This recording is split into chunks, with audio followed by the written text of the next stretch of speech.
Welcome back to the fourth segment of Bernama today. Yes, the name and all that came in during the kickers there. But nevertheless, Mr. Daya, welcome to the show. Thank you. And we're going to talk a little bit about Buddhism, whether it's a religion or it's just a teaching. Let's clarify this right now, Mr. Daya. Maybe you want to enlighten us a little bit. It's interesting that you should use the word enlightened because Buddhism is connected with the term enlightenment. Let me say first of all that there are several things that are different about Buddhism when you talk of religion per se.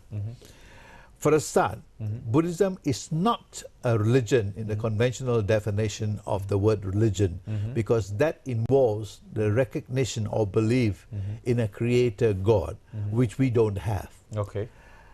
Number two, the Buddha was an ordinary human being like you or me who has gone through life and got to a particular stage in his advancement, and he does not claim any divinity, or neither does he claim to be the messenger of any god. Right. What he has achieved, he actually proves is attainable by any and every human being who bends himself to the task. Right. And third thing is Buddhism does not convert people to Buddhism as a religion does normally. This is because one has to discover Buddhism for himself or herself. Like in my own case, I'm a Sinhalese Buddhist, born into a conservative Buddhist family. I grew up in Penang and I was a rebel very much to the system, and Buddhism used to frighten me as a child because of these gargoyles and all that.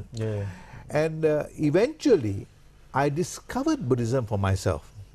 When I did, I find it's the answer to all the questions that all human beings have. For example, who are we? Where do we come from? Why are we here?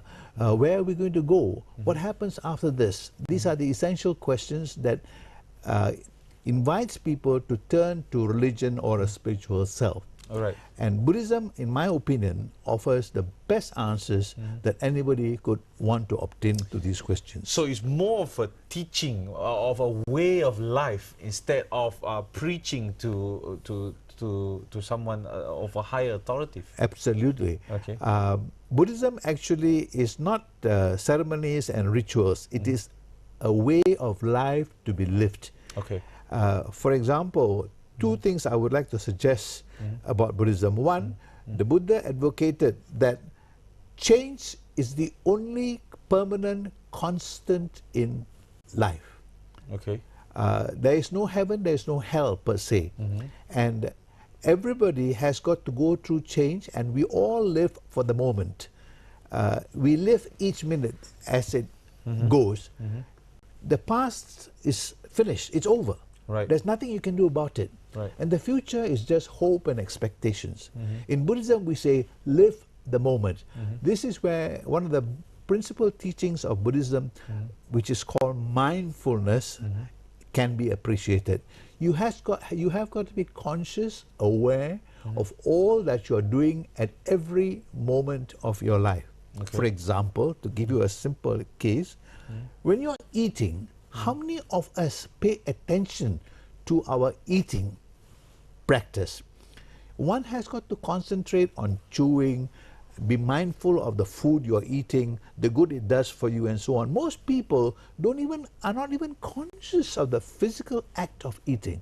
So in Buddhism, everything we undertake to do involves mindfulness. Okay. If I was asked to summarize Buddhism, I would best say that it would be, first of all, avoid all evil. Okay. Anything that's evil, don't you do it. Number two, do only that which is good. Okay. So your life's efforts are concentrated on two things: avoiding evil, doing what is good. Right. And the third thing, the most important actually, is something unique to Buddhism: develop the mind. And this is where a facet of Buddhism, which is now becoming discovered by the Western world particularly, comes to the fore: meditation. Right. Where one brings one's mind to concentration. There are two basic aspects of it. One is mindful concentration or meditation on one's breath. It's one of the fundamental ways of learning meditation. Right. Also, not only that, would like to ask a question about, you have different so-called gods or creature like Kuang Yin, and you have these different other gods, right? Maybe you want to dive into that a little bit so that we could understand more from what you have just said. Okay. First of all, this is the very beginning of the big misconception. As I said at the very outset, there are no gods as creators, all-powerful beings who are benevolent, to whom you can appeal for help and all that. There's no such thing in Buddhism. What happens actually is that we are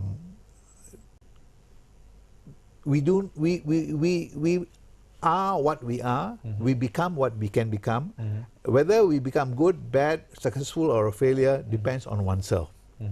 Now, gods are something that people appeal to generally. They want help. For example, most people want a male child, so they pray for a male child. Most people who do not get into the family way pray very hard to become parents. People pray for success. This is not something that a god can give, according to the Buddha. All this we qualify for, we earn for ourselves. Nothing happens until it begins as a thought. Okay. Human beings think, and whatever we think, we can make it happen, make it real. If you think of a building or a vehicle or anything of that sort, you will find that it all started as an idea. Okay. So in Buddhism, we say there is no God creator who will say, I will give you this, I'll give you that, or you can appeal to me, you commit a sin, I forgive you, and so on. In Buddhism, there is no forgiveness. Okay. All right? Then there's the question of meditation. Yes. Okay, maybe you can run us through meditation. Meditate, like say, a lot of the people that I know actually go to India, then they say that they want to live up the hills and all that, and to meditate. But I don't understand, see, from a different point of view, because I don't know what's done up there. Okay. Meditation, I will confess, is something I have not really accomplished to any significant degree personally. But essentially, meditation means concentrating the mind. You see, the human mind is like the Chinese say, it's like a jumping monkey. If you think back, you can't even concentrate on a subject for seconds. You think of something, and the next moment you think of something else, and another, and so on. This is diversification. So what you want to do in mindfulness, in meditation, is to concentrate your thoughts on something. And this is done first and foremost. And what you concentrate on is something that requires practice. In fact, it takes years and years of practice. And Buddhist meditation is what we call, people renounce worldly life. They go into a celibate monkhood or become nuns, and they do what is called forest meditation, where such a monk would go away into the forest, away from society, away from urban life, away from family and friends and relatives, and concentrate about the mind. This is essentially what meditation is. And one of the first ways to begin with is to use meditation on one's breath, which is a definite thing that everybody has, which can be concentrated on quite easily.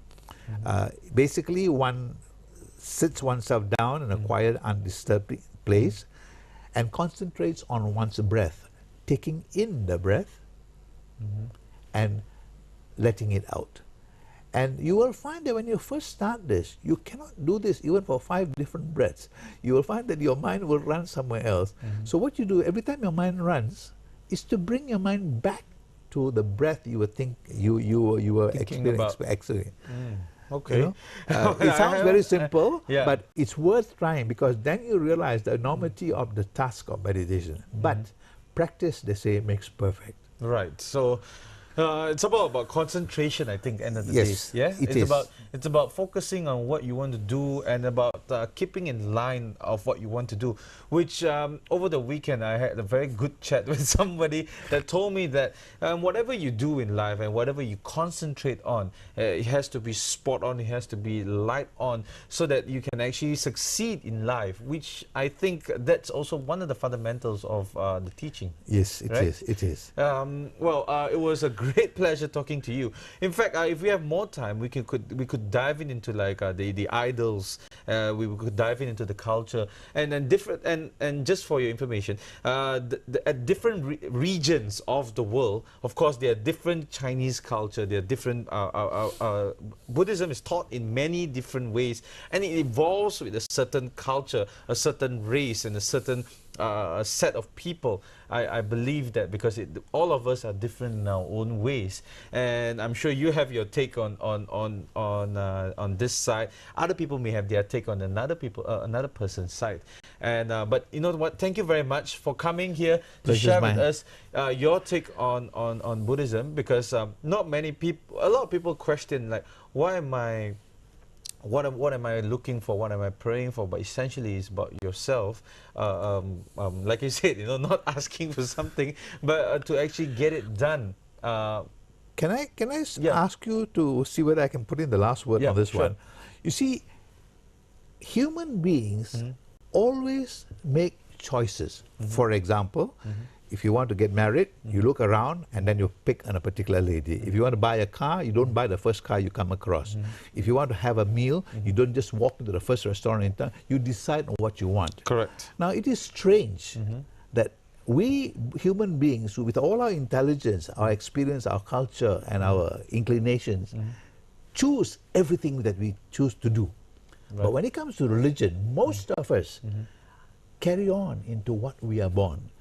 It is my contention that one has to be fair to look at religion and then choose what you want to do for yourself. Right. Choice in life. Absolutely. Right. That's the takeaway message that Mr. Daya wants to send. Thank you very much, Mr. Daya, for Pleasure's coming mine again. again. And we got more great, interesting stories. Of course, if you want to have a review of this, you can do so in a week's time on our website, or so-called our Facebook page, facebook.com/Bernama today. We've got the Malay news up next. Stay tuned to Bernama TV for more updates.